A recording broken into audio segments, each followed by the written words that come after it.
2025 meeting, which I am calling to order. Under Mass General Law, Chapter 30A, Section 20F, this meeting is being recorded. And please join me in the Pledge of Allegiance. I pledge allegiance to the flag of the United States of America and to the republic for which it stands, one nation, under God, indivisible, with liberty and justice for all. Thank you. Okay, we'll move right into the director's written report. Any questions on that? Okay, move on to your update, Matt. Okay, we're in flu season now, so we've got some flu clinics scheduled, and thanks to Linda for coordinating these. So the first one is going to be on Monday, September 29th at Edgewater Apartments on Sanford Road from 9 to 11. Thursday, October 2nd at Nookchoke Village from 9 to 11. Monday, October 6th at Edgewater Apartments on Borden Street from 9 to 11. Thursday, October 16th at Village Apartments on Village Way from 9 to 11. Monday, October 20th at the Council on Aging from 9:30 to 11:30, and again at the Council on Aging on Monday, October 27th from 9:30 to 11:30. Flu shots are available starting September 22nd. Please contact the town nurse to schedule an appointment. So on the 22nd of September, they're available for the public or anybody to come in and see Linda to get a flu vaccine. Again, Linda has coordinated small blood drives with the Red Cross. The next one is Wednesday, September 24th at White's of Westport from 1 to 6. And then Tuesday, November 11th at the Macomb School from 9 to 2. And this we encourage all eligible donors to participate. Okay. So I just wanted to pick up on the flu vaccines because there have been no change in recommendations, as far as I know, around flu vaccines. Is that correct? Who's eligible and recommendations? No, there's nothing changed on that front. So flu vaccines are still the same. People who need to get them, whether through risk or age, certainly encourage that. The confusion is really around COVID vaccines with the actions of the CDC and what the limiting of eligibility and so on. So the first line, we're waiting to get guidance from DPH, but the first line is to check in with your primary care physician, and they are the ones to give you guidance about the appropriateness of the COVID vaccine for you or any family member. And also just for vulnerable populations, also think about the RSV vaccine this fall. I mean, COVID is still around. It's not as bad as it used to be, obviously, thank goodness. But we still recommend vaccines as a way to minimize your health risks. And they are proven to be very safe. There are some rare vaccine reactions, but overall the risk profile is to the benefit of getting a vaccine. Any other comments or thoughts on that? No, I'm good. Okay. I think it's more about will the pharmacies provide it, if, I guess, waiting to see how that plays out. Right. What we would do, is in that situation, and will insurance pay for it? Right. So yeah. No, that's one of the big question marks, and I know that CVS is holding off in Massachusetts. Yeah. But the state government is also looking at changing regulations so that they can follow guidance from independent experts rather than the CDC, given the turmoil there right now. Mm-hmm. Yeah. I did read a short blurb about 3 Western states who have essentially creating their own CDC. Vaccines. Yeah, Washington, vaccines. Oregon, and California, and I believe the New England states are thinking about exactly. doing the same. I saw that as well. Yeah. So stay tuned. But first line is check in with your your own healthcare provider to get answers. But all your old fogies like me should get your, Yes, anybody over 65, it is definitely recommended. Well, that would mean me too. Yes. I managed to avoid COVID for 4 years, so, but I didn't get it, and I didn't want to get it again. No, you don't want to get it. It's not pleasant. No. Okay. Moving on to director-approved plans. Okay, we have a 4-bedroom upgrade on a 62,733 square foot lot at 60 Prospect Street for Jonathan Gertler. And it's been through Concom. We have a 5-bedroom repair on an 84,168 square foot lot on 41 Autumn Drive for John Medeiros. It's also been through Concom. We have a 3-bedroom repair on a 60,900 square foot lot, 294 Pine Hill Road for Tina Flores and Jose Flores Contreras. Also been through Concom. And we have a 4-bedroom new construction on a 2,378 square foot lot on 17 Strawberry Lane for Brian Texera. And this one is pending in Concom at the moment. Any questions or concerns? No. So I move that we endorse the director-approved plans for 60 Prospect Street, 41 Autumn Drive, 294 Pine Hill Road, and 17 Strawberry Lane, pending Concom review. For 17 Strawberry, yeah, okay. second. All in favor? Aye. That's unanimous, thank you. Okay. Okay, next is minutes. We had reviewed the August 4th minutes at the last meeting, and they were fine, Except for but it one. wasn't on the agenda. Except for one The thing. typo, 2038. It's 2038 instead of Yep. 2028 for the opioid fund. Yep, so I think we're ready for a motion on that one. I move that we approve the August 4th, 2025 minutes with the edit of the 2028 funds, or the funds, the opioid settlement funds going till 2028 to 2038. Second. Motion made and seconded to approve the minutes of August 4th. All in favor? Aye. Aye, that's unanimous. Okay, August 11th. This was our working meeting. Any questions or concerns about that one? I did not have any. No, I'm fine. Okay, so I move that we approve the August 11th, 2025 minutes. Second. All in favor? Aye. That's unanimous. Thank you. And then next, our August 18th, our last regular meeting. Concerns about that one? I have none. I'm fine. Okay, so I move that we approve the August 18th, 2025 minutes. Second. All in favor? Aye. That's unanimous. Thank you. Okay, we can go on to other business. Actually, I should send that over here while you discuss the first agenda item, opioid funds management proposal. Tell us what's going on. So I wanted to give the board an update on some of the issues going on with the opioid funds management management. The opioid committee formulated a draft of an RFP to begin to get requests for money to provide services in the community to address the opioid and to mitigate the opioid epidemic. In doing so, I presented, it was forwarded to the town administrator, who then proposed that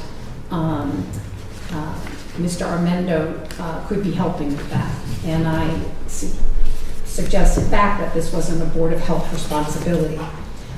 He's recommending, he plans on recommending to the select board that the Board of Health manage the funds and have responsibility for the opioid settlement funds.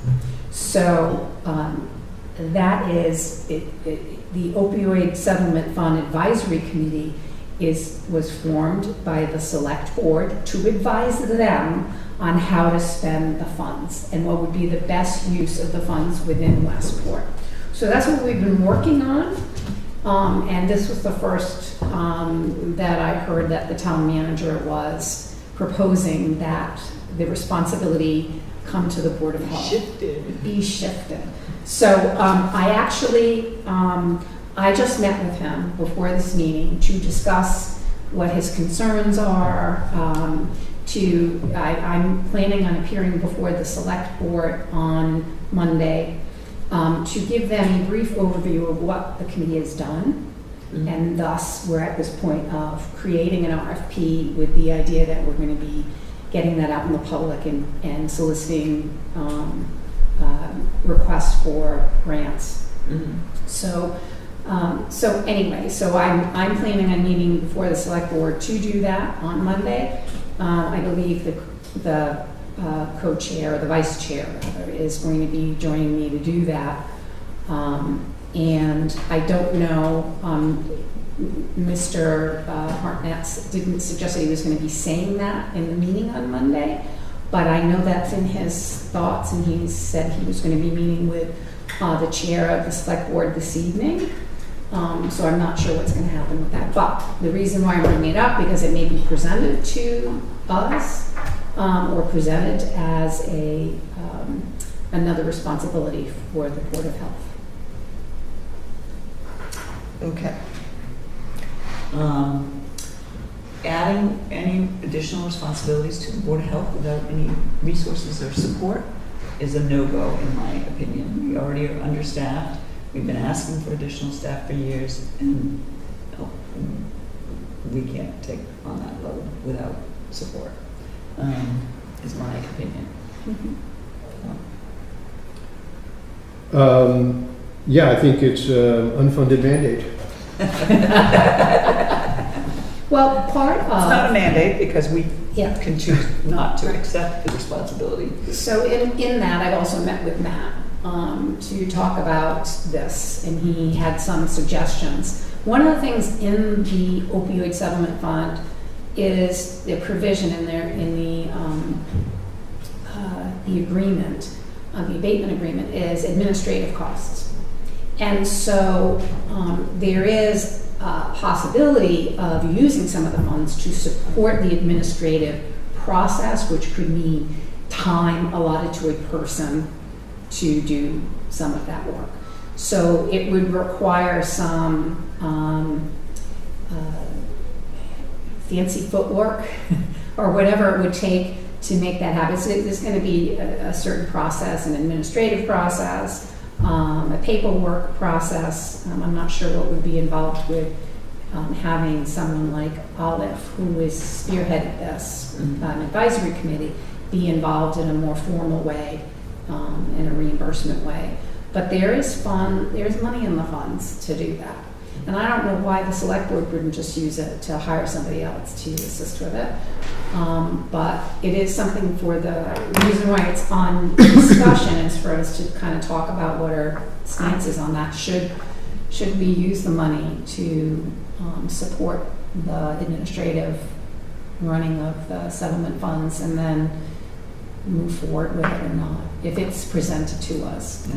Because I think that, I don't know that it's going to be presented to us, but I do know that this is what Mr. Hartnett was going to recommend to the select board. So refresh my memory, when this whole idea of the task force came up, the select board was responsible for this. What they were doing was probably nothing, essentially. And so, but when the select board agreed to set up the advisory committee, what were the parameters, what were the expectations for, the kind of administrative management of the disbursement of funds, however, knowing that you were an advisory committee to give to the select board. Well, that's what I said to Mr. Hartnett. If the advisory committee wasn't here and doing what we're doing, what would the select board do? Yeah. What would the town do with the funds? So as the chair of the advisory committee, our job is to advise the select board. We don't have control over the purse strings.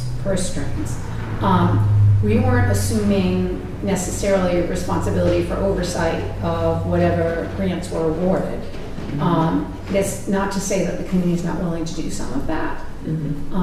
But if this committee hadn't been formed, which is what I'm also going to present, if should it come up, I don't know that he's going to present it in this select board meeting, but that, what would this select board have done had not this committee been formed to advise them on what to do?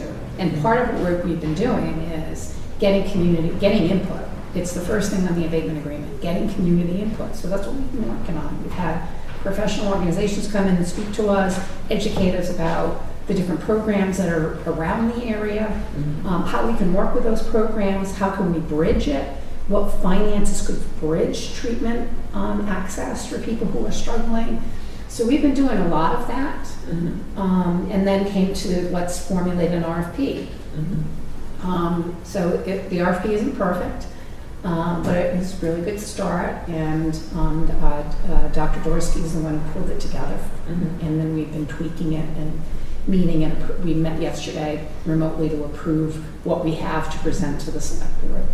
So, but it's a good question. If the advisory committee was not in existence, what would the select board be doing? And what is the position of the advisory committee on this? It's Are you aware? Are they aware? They're aware. I told them I said, we're not voting on anything. I'm just letting you know what's happening. And that I was meeting with Jim today.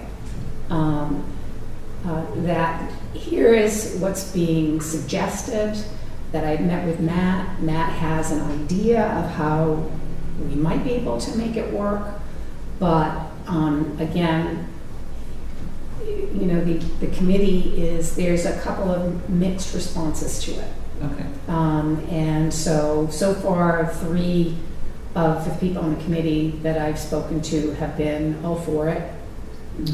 That especially if it was Olive, because they know Olive. But there was one that was adamantly against it. So we have to find out, how to. It doesn't have to be unanimous, right? But certainly, because we look at it's spending administrative funds, and they've given me the responsibility now. They've said, however I want to spend the funds that we have, which was $5,000, which part of it was to pay for Mr. Barbosa to come and do minutes for us and do it officially, because I can't do minutes and run a meeting. It's very hard to do.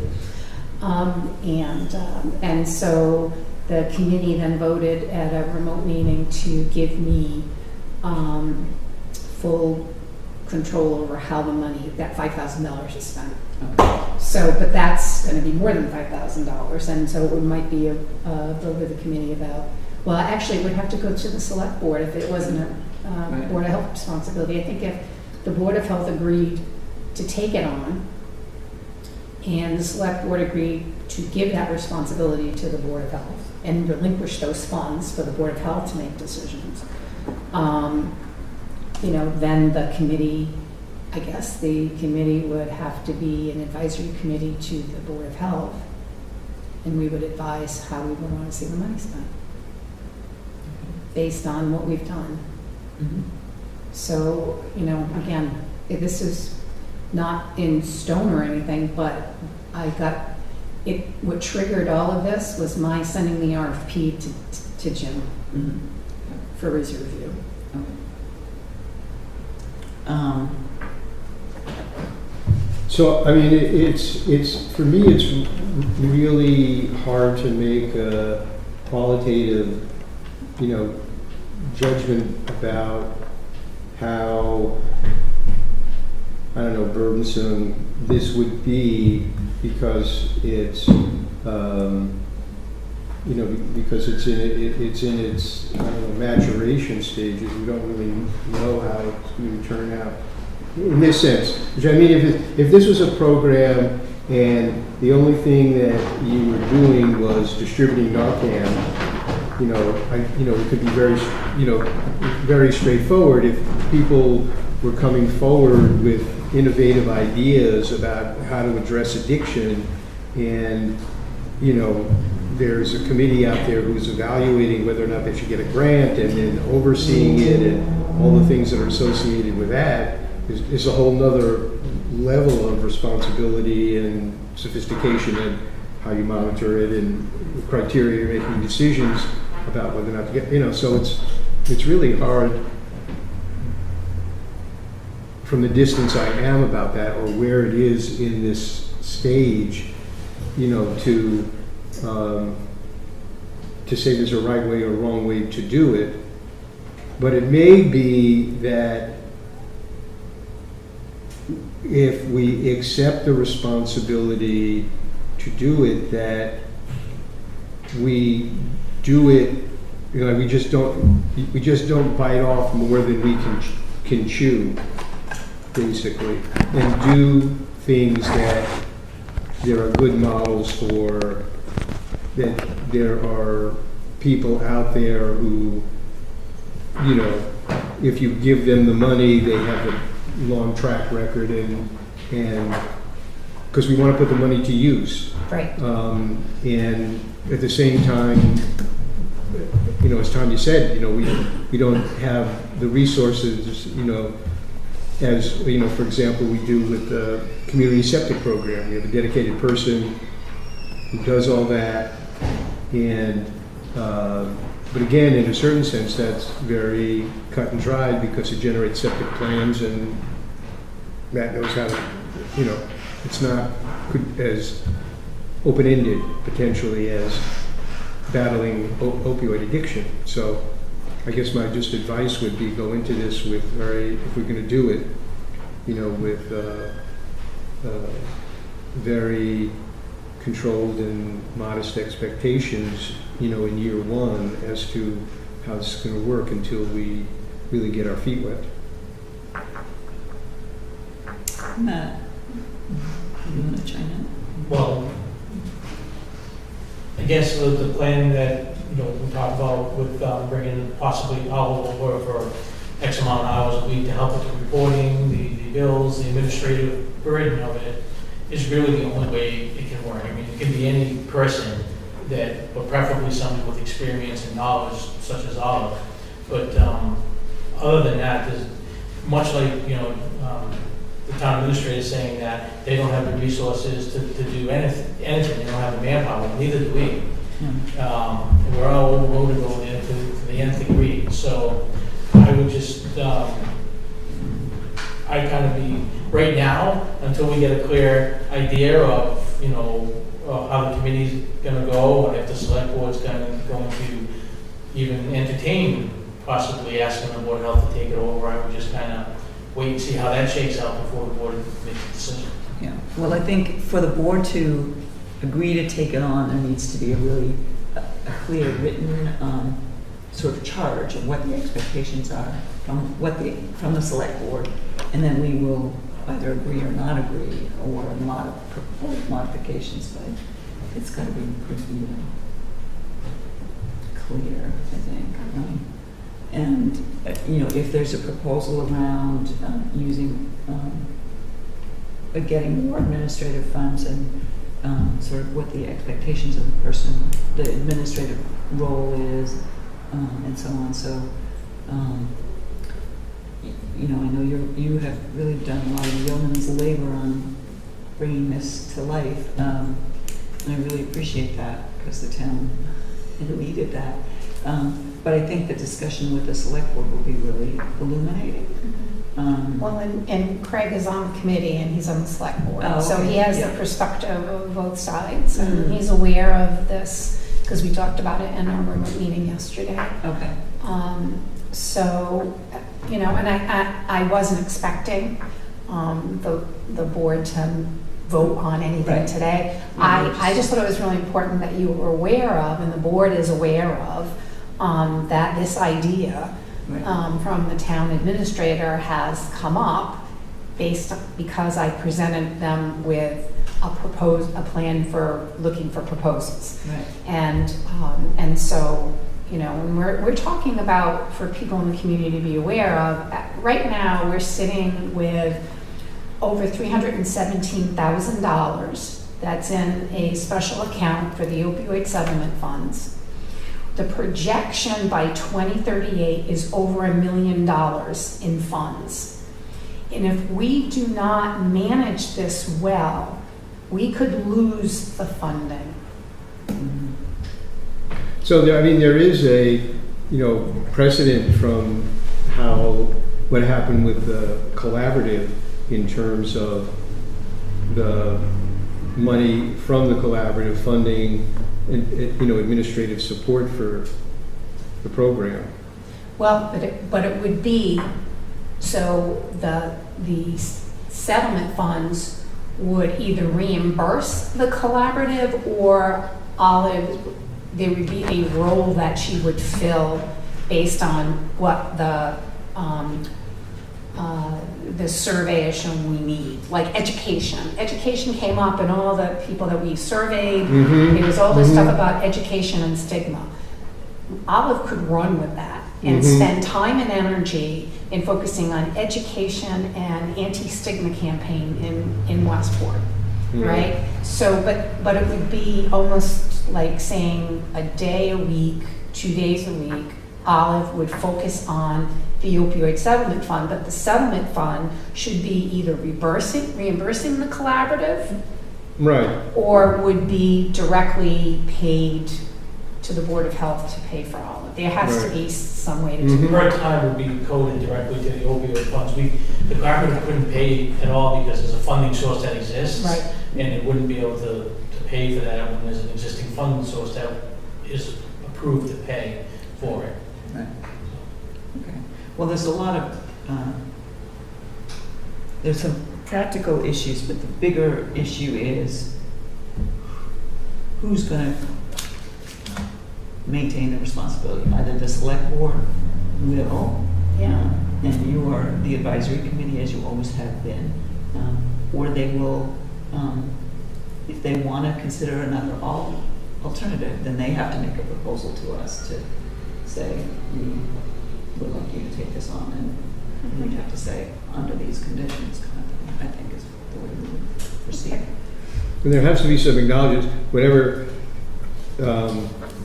however we, like if we're fortunate enough to get Olive and, to work on this, it still is going to fall back, I assume, on Matt at some level to manage it. Do you know what I mean? There has to be, she's going to be the staff person, not, and if I was that person, I would want to be able to go to somebody to talk about what I'm going to do and to get, what managers do with staff, So it's even in that scenario, it's not a free ride, for Matt or whoever maybe in the future he would be able to delegate it to. So there's a lot of considerations to make sure that documented if the select board chooses to pursue that avenue. Were you going to say something? You look like you wanted to say something. I'm just going to say that because of the importance of the program and for the town, it'd be minimal burden unless something we really ran with this and picked up. But I thought about what was this going to put on my plate, and I'm willing to put in the extra time to do it. It's not a big deal to sit with all of it. It'd be minimal. I think that she's pretty adept and good at this stuff. So. Absolutely. Well, and the other thing is I don't know whether I can still be the chair of the advisory committee if it gets placed on the board, but I would certainly be the lead for helping with all of that too, because it is, again, I see the importance of having this money and using it wisely to help people. It's all about helping people in the community. And we have this money.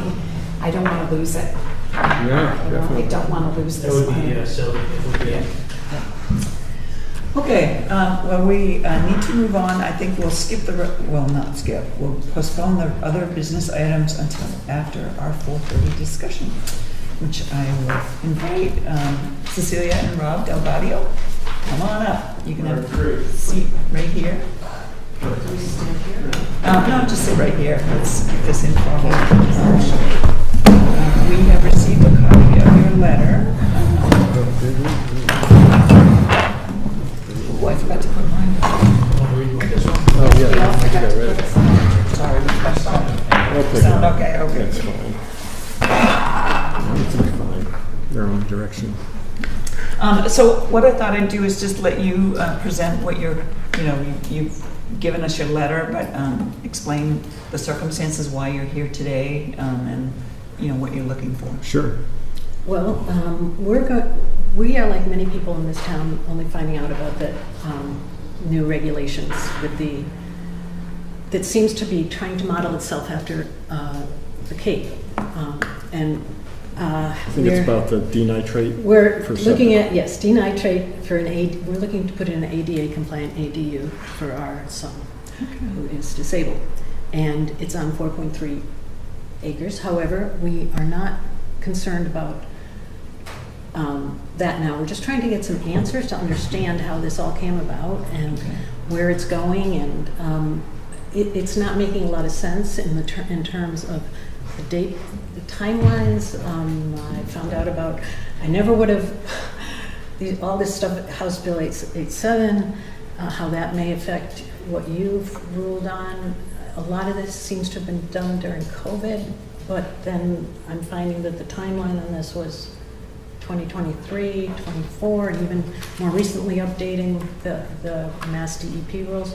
Then I look at the Mass DEP nitrogen sensitive areas map, and it's the Cape, and only the Cape.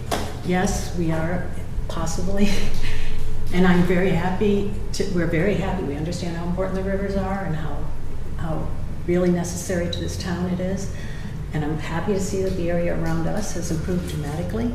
But I did want to mention, it's interesting to note that during COVID, everywhere the nitrite numbers went up. I wonder why. Because we're all back in our homes, using our septic systems more. Although, and I'll let you talk in a minute, it seems to me from what we found talking with friends who are engineers and septic stuff and other knowledgeable people on this, it's the phosphorus that's the real issue, and the geese and the ducks are a problem more, and I feel bad for the farmers. It seems like you're attacking an issue on what you can do, not necessarily the best model. And the thing that concerns us as homeowners, and a lot of the people I think I'm talking to, is it uses electricity, $50 more a month. That makes no sense to us. With AI coming and using more and more electrical, the grid is already overpowered, and we have, it's not proven technology. That's the big thing. We haven't. That's what I would ask. You said earlier, looking at a good model. Maybe we need to look at a good model and can we wait and see how things go with Cape? How well do these new ecosystems really work? Because I'm hearing a lot of things about, we don't know. That's why we have to do this MASSTC regulations of checking on it. So there's where we come from. There's a little bit. There's a few pounds of things in there. Yeah. I apologize. A few things to perhaps clarify your understanding on. So I know one of the things you talked about is the process we undertook. This was for the regulation, and there's a lot to that. This really came about in part with the targeted integrated water management plan that was developed for the town of Westport. I read it. Yeah. And what their recommendations were. And so this comes out of a plan that's specific to Westport, and addressing nitrogen problem. As you note, septic systems are a big source of nitrates, and Westport, as you probably also know, has not moved forward with sewers in any part of town. I believe you're on like River Road or down that way. No, You're never going to get septic down there. No. It's No, not gonna no, it's not happen, gonna right? happen, right. So we have to address the load from septic systems as one source. That's what's under our control. Other bodies in town may be able to address other issues. The Ag Commission for Farmers and fertilizers, thank you. Right. And so on. I'm just going to also segue for a second. Phosphorus is a problem in freshwater. It is not an issue. It's not an issue in saltwater or tidal rivers, or it's not an issue, but that's not the driving force for water quality impairment in saltwater systems. So the process we underwent, this was meetings with the targeted, mostly the planning board was the lead entity for the targeted integrated water management plan. We spent a long time thinking about how to target. We're not doing what the Cape is doing, which is driven by DEP, which says everybody has to upgrade. Right. We targeted where can we have the most impact in the most effective way. And the two areas that we addressed are cesspools, because cesspools are Yeah. ancient technology. Right. They don't address, they don't Right. do any Yep. treatment at all. And we have probably in Westport, probably about 1,000 cesspools. Yeah, that's a shame. So that's a big piece of it. The other piece that we decided to focus on was new construction, because people are, if they're building a home, it's the opportunity to do an advanced septic system rather than making people do upgrades. And because even the best technology, which, there are improvements going on, but even the best technology is not as good as a septic treatment plant, like in where you have sewers in Fall River or whatever. But it's so that any new addition, any new load increases the amount of nitrates going into the ground, going into drinking water, going into the river. So we wanted to minimize the impact of new construction, because that seemed like this is an opportunity. People are putting in a septic system now. We're not saying, oh, you have a functioning septic system, you got to rip it up and upgrade it. So that's why we chose those two target areas for the first step. The targeted integrated water management plan has a number of other a number of other recommendations, but this was the chunk we chose to start with. In the terms of the process for the regulation, we did extensive public outreach, press releases. We did a public information session with science. When was this? That was October 7th, 2020. We did a webinar. We had a science expert from the Buzzards Bay Coalition, George Heufelder from Mass Tech. In 2020. 2020. Yes, during COVID, most people were sick or so frightening. Well, that's why it was online, a webinar. You didn't have to come in person. And Bob Daler from the planning board. So we did, and that's more than what is required for a public regulatory process, but we wanted to make sure. We also took public feedback, public comment, to both from that session and the public hearing, which was held on October 29th. These were in that long report that was done by these people that were listed with the members present, and I'm not sure what report you're the referring one to. you hired, the client K, it began with K. Sorry. Oh, Kleinfelder was the consulting firm that did the targeted integrated water Right, management. and so these meetings that you had were with that No, listed in that. So those how are many- separate. There were meetings. I guess what I wanted to ask is how many people actually participated in 2020? I don't know the number off the top of my head. You mean in our webinar? I don't think when you do, I don't know, John, can you tell me if there's a public session, do you document how many people have tuned in? I can't on TV. If it's on YouTube, it tells me. Okay, so I can't tell you that number because it was on it was on. Oh, it's through the It's cable, through the- it's through the cable, which is, 10. that's cord dependent, correct? So you have to be signed up for the In cable this system. town, you need Spectrum Right. cable to get what we broadcast. Cable TV, or is it available via streaming? Both. We stream all our meetings on YouTube. Okay.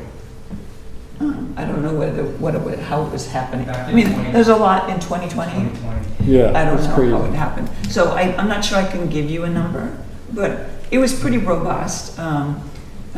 We certainly got a lot of feedback from engineers, from residents, interested parties. I'm sure if you did a public records request, you could get, because all that was public document. We then developed a FAQ kind of document to respond to questions that were where there was confusion, and we drafted revisions to the proposed regulation based on some of the feedback that we got. We voted in a public meeting, so we had a public hearing, same format. We voted to approve on the regulation on November 23rd, 2020, with an effective date of February 1st, so that people would have time to prepare. And we did get a lot of plans that came in for new construction before the deadline, so they wouldn't have to do D-night. We then also offered a Q&A session particularly targeted to engineers on January 21st, 2021, to answer questions about the administration of the regulation. So we did a pretty, way more elaborate process than just a hearing. So one question. And we took in a lot of feedback and responded to it. So did you guys discuss the 5-year option versus the 20-year option? Okay, that is completely different. That's something that's the DEP watershed permit management plan. Okay. When they were doing public hearings or public listening sessions around the state, around Southeast, around that, they originally proposed to include from Westport all the way to the Cape. Right.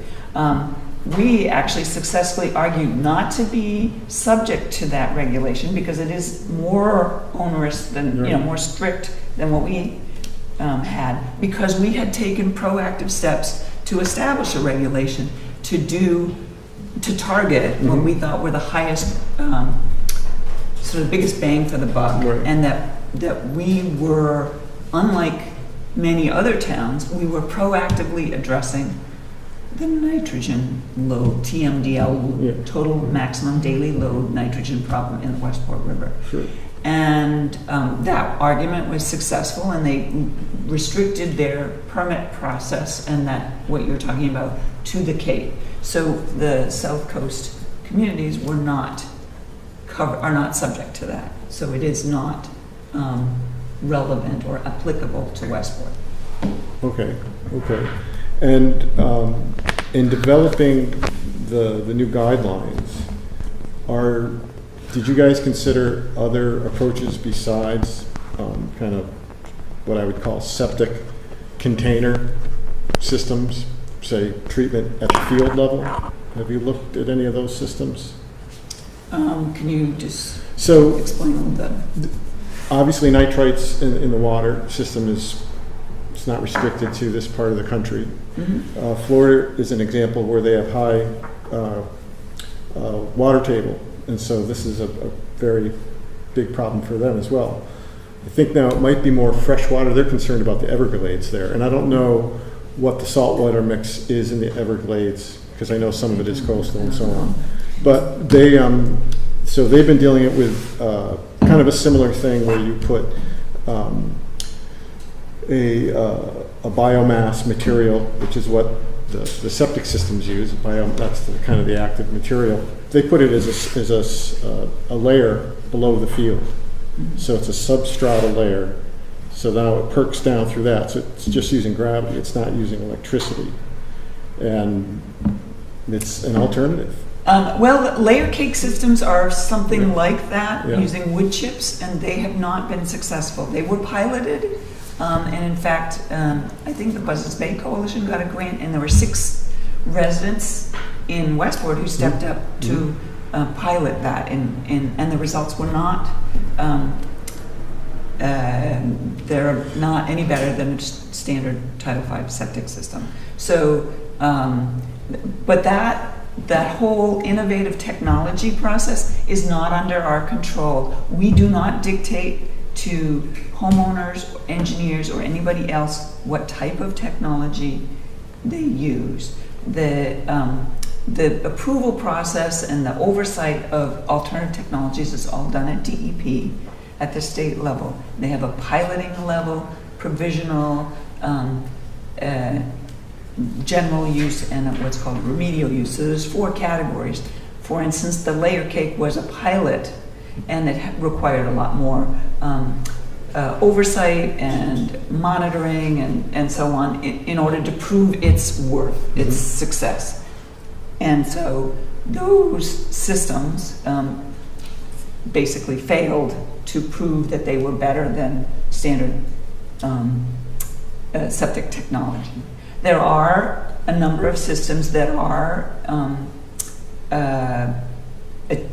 effective and achieve a much lower level. The 19 milligrams is the level we set. There are some technologies that are trying to achieve a level of 10 milligrams per liter.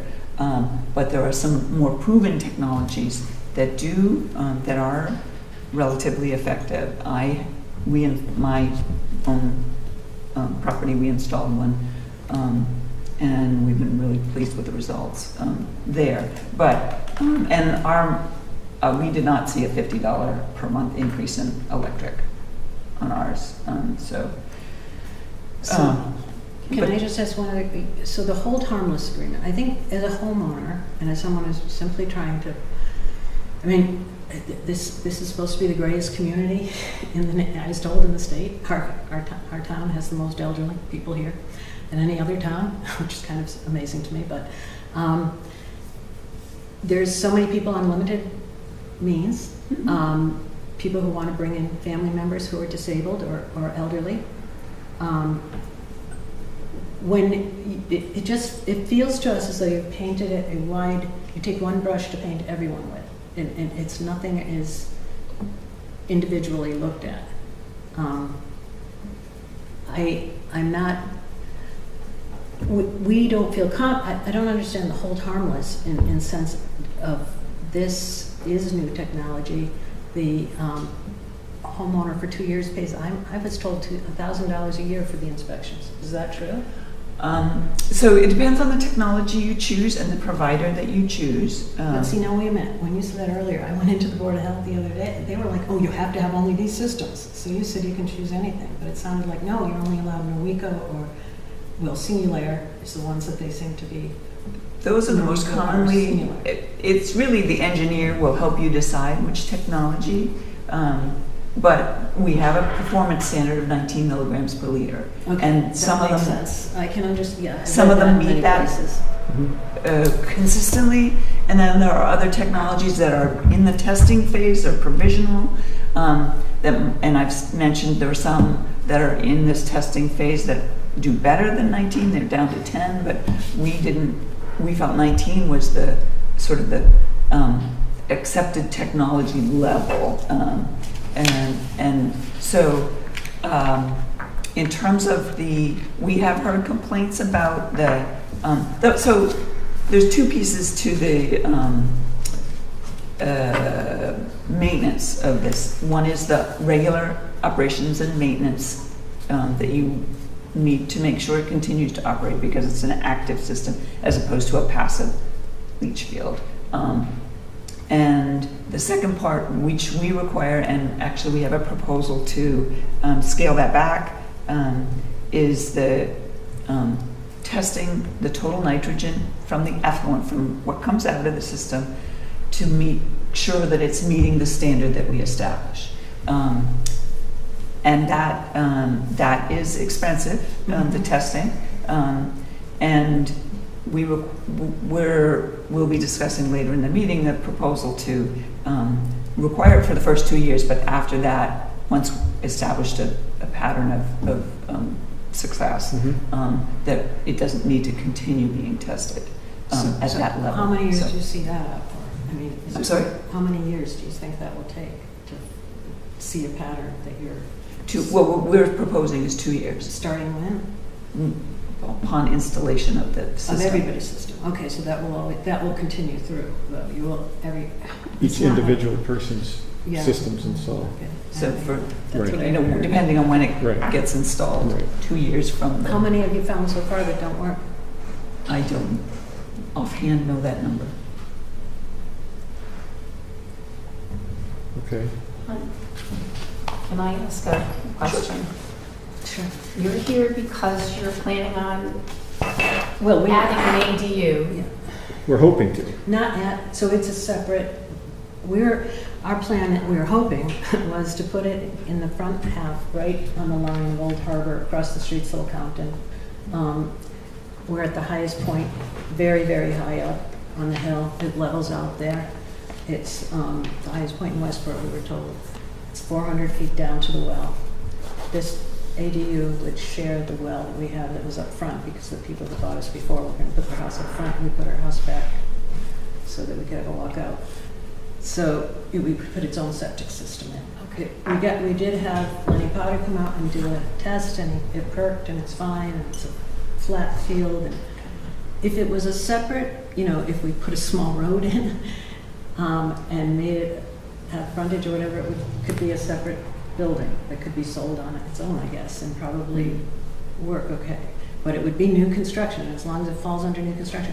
I just find this whole thing ironic, because the ADU, for 5 years we've been looking for a place so that once we pass, he has a place to stay that's stable. And I know this isn't the real answer, but it's at least getting him closer to us in terms of being able to manage him. It's a lot of work, and it's only going to get worse. So people who have these needs, it makes the ADU really tough. It makes it a lot more complicated. Right. So, I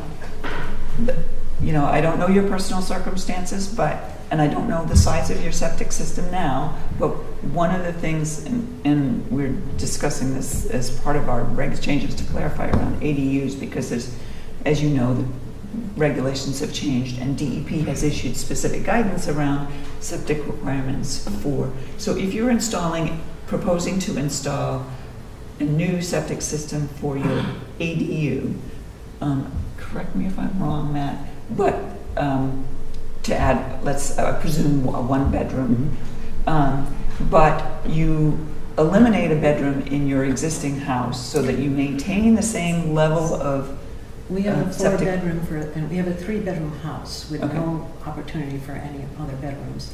No. What I'm it's saying a is 4-bedroom septic. you have a 4-bedroom septic currently.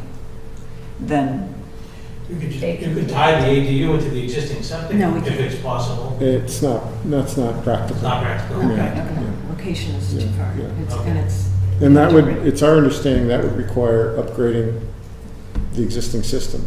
Well, it depends. If the existing system if it passes a Title V inspection and you tie it into it, the only thing you would have to do is put a separate tank coming out of the ADU into the existing leaching field. So we just put another septic tank that would catch the solids and stuff coming out of the ADU.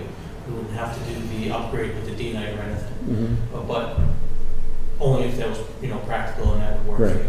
you. Right. So, you have some specific circumstances that, I noticed most people who apply and look at your minutes are doing additions or above garage or other, not doing this sort of thing. yeah. Well, I think there's lots of creativity around ADU, and I think it's a really good thing to add, housing capacity. But there are ways, in many circumstances, people can maintain the existing number of bedroom or capacity of the septic system and not have to put in a new system or whatever. And your circumstances are not conducive to that. So you're in a different category than most people who might be considering adding an ADU component. Right. So I appreciate that it's complicating your planning process, but I think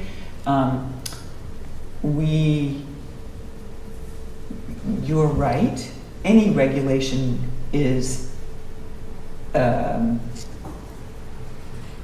can't be customized to every specific circumstance. It is a blanket. There is a variance provision in our regulations so that we can address in certain circumstances, you know, if there's a hardship or there's, you know, a legitimate justification to make for an exception to a regulation, we do have that provision. So that's something that we do actively incorporate in our regulations to try to address when there's an unusual circumstance that, you know. So I think I'm pretty confident that we did a very robust public education and a process that was sensitive to the feedback that we got, that we based it on the science from the integrated targeted water management plan to help the town address a town-wide, you know, a state and federal requirement, and that we were being very responsible about it. So I feel pretty confident that we have done a pretty good job, and that we are still responsive to concerns that come up as we gain experience. So, for instance, trying to balance the cost issue with the making sure that technology is working and that it's you know, managed well. So we're looking at reducing the testing requirement. We're looking at clarifying the ADU requirement in our regulation. That's part of what's on our agenda. So I feel pretty, I'm willing to defend very strongly the process we've undertaken, the basis in which we've done the regulation. I think one of the things, just to be clear, because it was something you said about the Barnstable County system where we, that the reports go to, is not, they don't do the inspections. Okay. It's you hire, the O&M provider is the one who does operations and maintenance provider, the service contractor. Like you have somebody come kind of service your, you know, your heat pump or your sump pump or whatever. It's the same thing. And so it's you choose, and they inspect and make sure, they monitor and make sure everything's, and that report then goes to Barnstable County for tracking. They keep track, and so because they have a big data. For us to do it, we just don't have the resources. They were the ones I found information along with the local one saying how great the nitrite levels are doing now. I mean, and the thing that I noticed that bothered me about that report from the Klein, whatever their name is, I'm sorry, I have a blind. Kleinfelder. But that was, they used very old numbers, up to 2015, I think. And it wasn't very recent for what's been going on with what the state's looking at. And so when I compare, it's like, wow, we've already achieved I will say it's nice to see. The levels are much better. So that's a complicated situation, you know. I'm sure it changes in itself. Yeah, because the way that the TMDL is done, I think, from the state and federal, kind of actually looks at the sub-watersheds. Each sub-watershed has its own target, and so we have been doing well as an overall system relative to what the... I was looking at the ones locally from the WMRA. Yeah. Well, and they show what the target. They show what the targets. So the process was that there were target stations that were set up with numbers that were to achieve compliance with, but it's not totally clear whether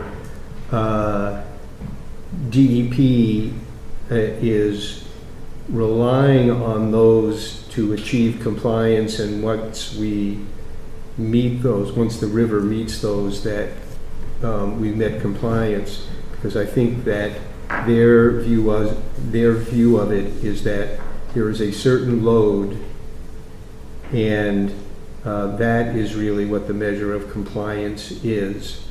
And those loads are broken down by sub-watersheds. And so it's great that we're doing that. And I think the objective, because I was part of the group that represented the Board of Health on the integrated plan, and we talked about it, and part of it is, well, let's not make it worse. You know, we can't really go back and fix everybody's septic system, but at least we can reduce the future load from getting higher and higher, so that at the point that we have to address it, it's going to be that much more complicated to do it. That was really the driving philosophy of that. But in any event, and just to say, I think everybody has been caught up in the impacts of inflation and shortage of supply, which has increased the hard costs, the equipment costs, and the service costs from the costs that we were looking at when this was initially adopted, which was to try to, as Tanya said, kind of get a hold of it, not just ignore it until someone, the state finally came and said, you have to do something about this. And we had spent 5 years just putting more and more nitrogen into the system. And I think the other point to make about the 5-year and the 20-year, just to understand that, is that I spent a whole lot of my career in DEP before I retired and came here. And it was a very clever approach to how to get communities to sign up. So there's a Massachusetts provision which says if the state mandates you have to do something, then they have to pay for it. So what they set up is a system that says, okay, everybody has to repair their septic system, to upgrade their septic system, every homeowner within 5 years, right? That was it, okay? So we're not going to make the state do it. We're going to put the burden on every homeowner. And we're totally septic, so that would have been, and it was an enormous cost. Mm-hmm. Or the town can choose to take responsibility and do a bigger plan. Of course, it's not a mandate then. The town chose to do it, rather than put the burden on all individual homeowners to do something which was totally impossible. You have probably 16,000, 15,000 systems to fix in 5 years. Yeah, it was hundreds of millions of dollars. Well, it's impossible. It's impossible. Yeah. So they said, here's your choice. Do it impossible, or and that's how it went. But that's what applies to the Cape. It does not apply. But then I think, right, and again, I think, and part of it was that DEP, besides the response that communities like ours led, they realized this is way more than the agency could. They just bit off more than they could chew, just in terms of the number of communities that they were looking. Like if everyone had come in, it would swamp them. So because the Cape is unique in a number of ways, because they had been trying to solve this problem for years because of the economic impact it was having on the communities. And there was a lot of support to do this because the business community was afraid that all the harbors were just going to fill up, with become overly contaminated. So there was a more receptive audience out there, and the Cape is a big proving ground. But and just say one more thing, which is that, and the reason that this came about was because of a lawsuit, right?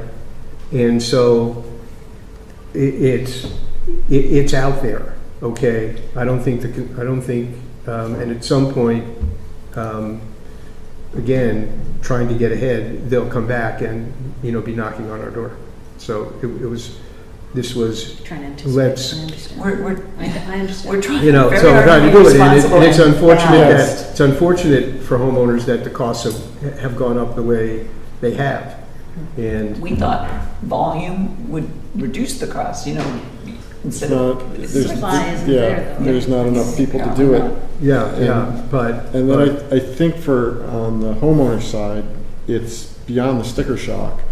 There's the shock of something that's a pretty basic system, right? Flows in, gravity takes care of the rest.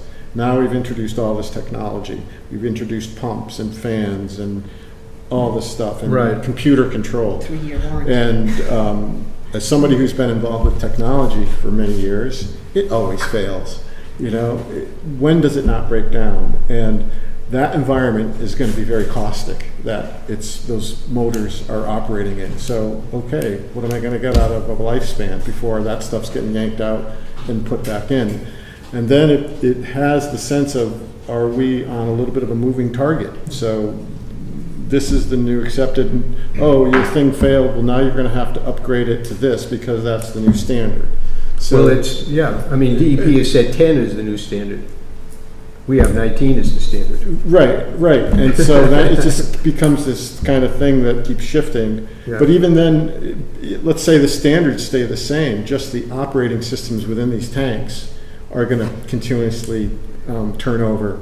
And that, oh, well, that component that we used to be able to plop in there, that doesn't exist anymore, so now you can't get it. Yeah. So, We see that Yeah. in cars and all sorts of exactly, technology. Absolutely, exactly. yeah. Take it Yeah. more So, time. but thank you We for do the appreciate chance to answer some of our questions. And, yes. Sure.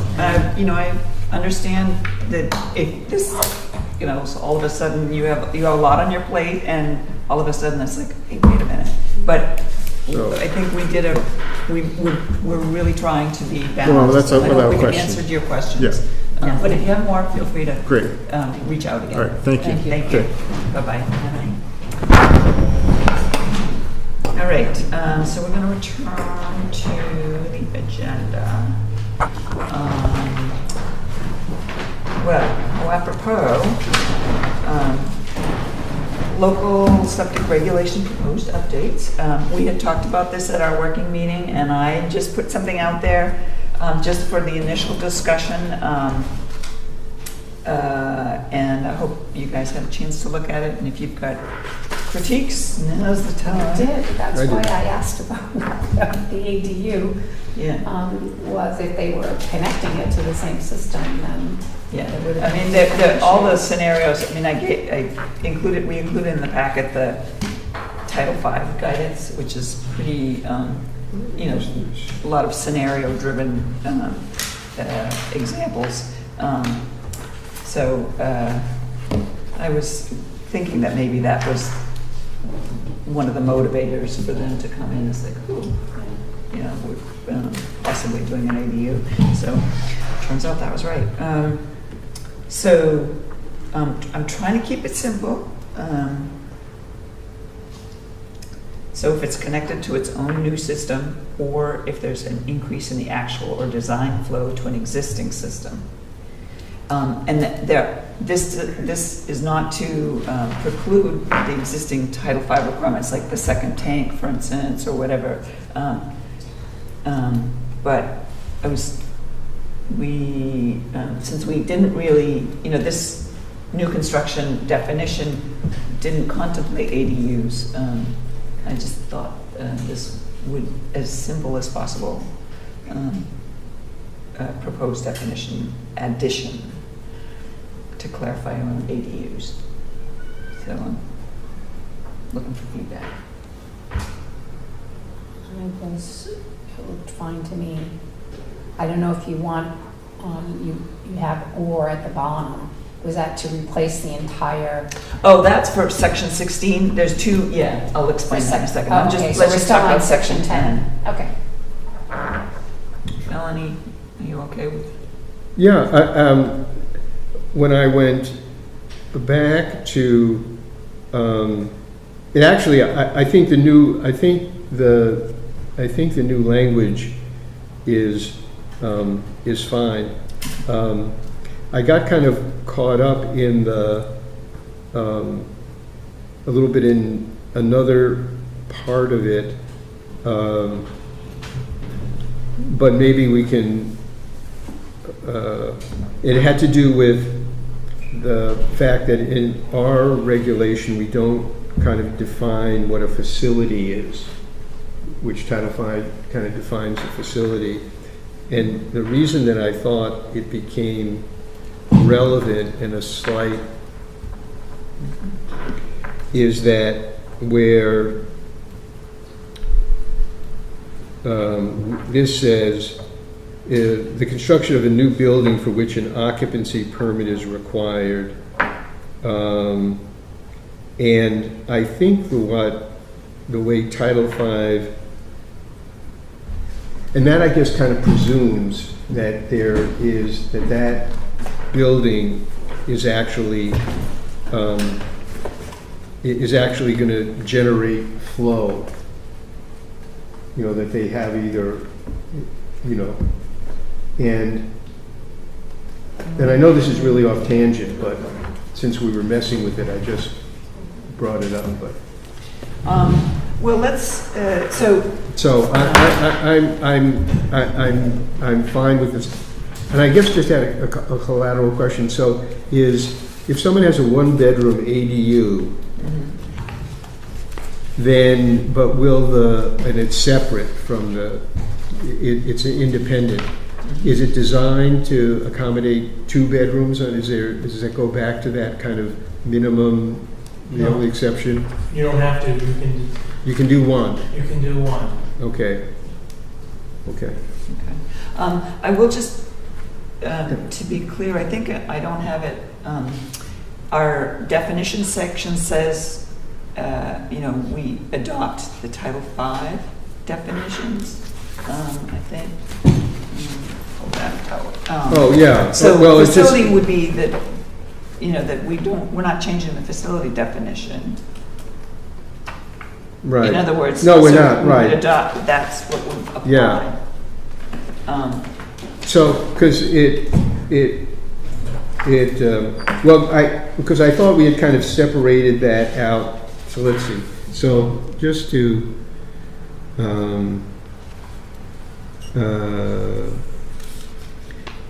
so the septic system is defined as a system of sanitary disposal of sanitary sewage below the ground surface of a facility.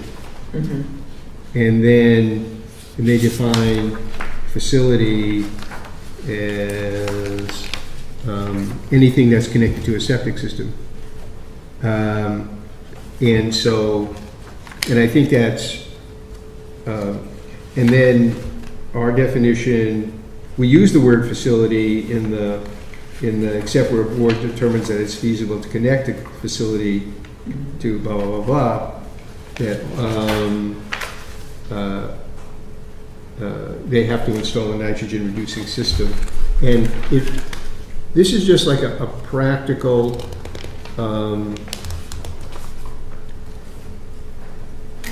I guess just asking Matt, are there buildings that are constructed that require occupancy permits that do not require, or that would require an occupancy permit but would not require any action from us because there's no wastewater being disposed out of it, but it would still require an occupancy permit? So I think, I'm not 100% sure, but I think the only time an occupancy permit is required if it's like, if it's a living space, kitchen, bathroom, bedroom. Okay, all right, then I won't worry about it. But like for instance, like some sheds, if they're, over 200 square feet, I forget what it is in the building code, I think it's over 200 square feet, and it's just independent, just a shed, it doesn't require. Because I thought that maybe it was because, that it was, and that they get the occupancy permit when they get the sign off from electrical and all the other stuff that they need, so they have to get all those permits to actually use the. Right, you have to, so you have to get, if there's plumbing, you have to sign off by plumbing, electrical. Right, but it's so the on and plumbing so part of it. forth. But anyway, it's not worth beating the bush around. Okay. Moving on to section 16, this is sort of what I was, we were talking about, we had talked about in our working meeting. So there were two ways I thought of addressing this. One is to just change that last sentence to not the add a minimum, just say the Board of Health shall require the semi-annual for the first 2 years after installation in order to evaluate system compliance with the performance standards. So it basically says it's a 2-year requirement, period. The or is rewording the whole section slightly to achieve this, presumably achieve the same outcome, but maybe clearer. So it's either or are the two versions of what I'm proposing.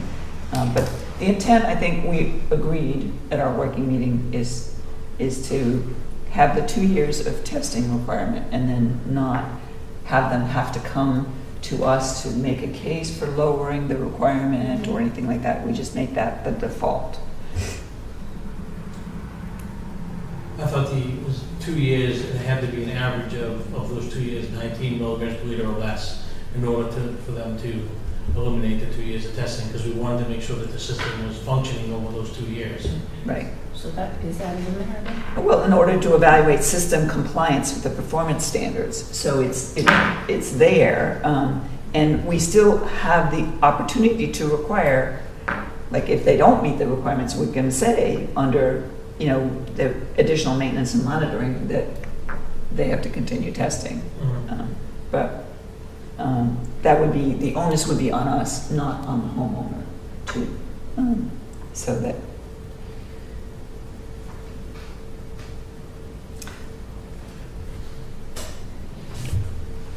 I know that we have other topics we want to address in a working meeting, so I think we're losing steam here. So if we want to, if you want more time to think about that, we can take it up and work on it if there's some changes that are needed in a working meeting, and then schedule a hearing to adopt the proposed changes. I don't know how people are feeling. That's fine with me. I don't know about Phil. He's engrossed.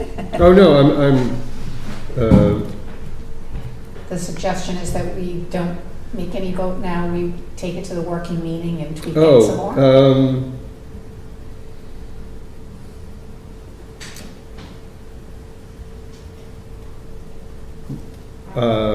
I guess I was thinking as to whether or not,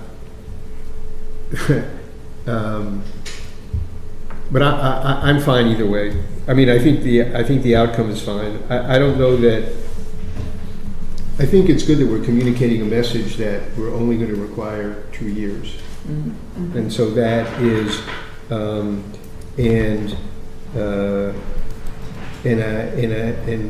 I was just thinking about it from whether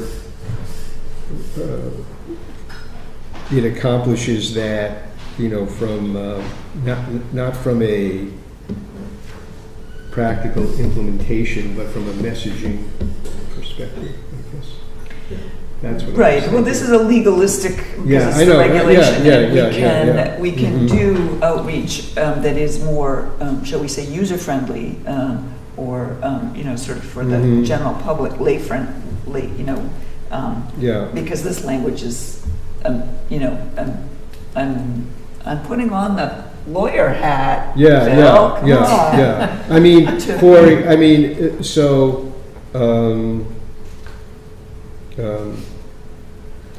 it's not saying. So we're not saying that we can require additional maintenance and monitoring if the system is underperforming. It's much more open-ended than that, right? Because we can just choose to say, you know what, we've decided everybody has to do another 2 years because we think it's reasonable and necessary, rather than one that says, if you fail, we may do something. We may, Well, I so, would trust the judgment of the board, certainly Mhm. this board, to determine reasonable, that they would not abuse the reasonable and necessary language. right, right. And Well, I guess we don't know anyway, do we? I mean, we're not getting the test results back. We can go We on. can go on We can that. go on and look. Oh, okay, they're They still, don't they're give it to us collecting. anymore. Yeah, yeah, So we go okay. on and look and we can see. I would just suggest that we leave it as, it's an average of the 2 years, and then the board may require additional testing, rather than just cut it off and say 2 years and that's good. I mean, we want the systems to perform. Or we want to know that the systems are performing. Yeah. Well, then that would say, you would, I think it's clearer in this or version, the second version. Yeah. So you like the second version better. Mm-hmm. Okay. It was just, when you're doing a regulatory change, you try to minimize the actual words that change. Yeah. But I'm fine with whiting out, like redlining the entire section and just reworking it. I think it's clear. I think it's clear. That's why I did the proposed alternate Right. Mm-hmm. Version. But I think the or section works good. okay. So so there's two options. We can think about it some more at the next working meeting and then schedule a public hearing, or we can say, okay, we're comfortable with these proposed changes and schedule a public hearing at this point. I'm open a minute. I'm comfortable with the changes. I don't know about Mr. Fell, who has all the DEP No, and I legal mean, brain that he works when he looks at all these policies. So. I mean, I didn't have a chance to read this before, but I think if you two would both prefer the second version of it, I don't have a problem going ahead and moving forward with it. Okay, do we want to, I don't think this hearing would take long. I think we could do it in a regular meeting if we wanted to, or we could schedule a separate meeting. I think it will be very short. So we I have mean, like have a meeting and then close it and open up, like make a public meeting, guys, that part Well, of it? the select board do public hearings in Yeah, their so have a meetings all the public time. hearing and close it. Right, and yeah, discussion. Yeah. Mm-hmm. I don't think they even do it that formal at the select board, but anyways. Would it be okay if we kind of just give us from now to the next meeting to just so I can look at this and just think about it a little bit? Sure. Sure, yeah. And we can Okay. come back at the next meeting. I just, I'm going to be out of town the first couple of weeks in October. So, where are we? So our next regular meeting is the 15th. So we'll just put this on the agenda for the 15th to kind of, okay. That sounds good to me. All right, good. Thank you for your feedback on that. And I think we had one more. It's board member updates. Board member updates. I've already done mine. Okay. I don't really have anything. to Okay. talk about. Well then, yeah, I nothing particularly new. I finished up my first round of the unknowns research. We can talk about that more, but I think we should, go to a working meeting probably at some point and see where we are with stormwater, with, what else do we have going on? Eventually, we're gonna get back to the well rig. Okay. Are we ready to schedule? Why don't we wait and see what happens at the next select board meeting, because that might require us to spend some time thinking about things. So why don't we just put on the 15th on the agenda, scheduling a working meeting somewhere in Okay. Okay. the future. Okay. And we have a regular meeting on the 29th. Okay. Any other agenda items? Anything we didn't anticipate, or topics for the next regular meeting? We just raised two. That does. I'll just remind the board that Tuesday afternoon to Friday, I'll be off at a conference. So I'll be out at a conference all next week. next week. Okay. For the most part. All right. Okay. Anything else? I should say, Want the appointments? huh? Did you have appointments on the agenda? We have one appointment, that was. Yeah, just the fourth. Just the Oh, we fourth. already Yes. just did. Yeah, we finished that. Mine had, Cabinet Connect, and you were there.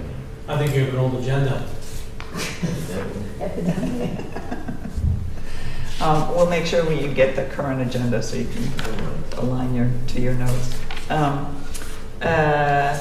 The Westport River Watershed Alliance is sponsoring an electronics recycling on September 17th from 9 to 11, I believe. Is that correct, Phil?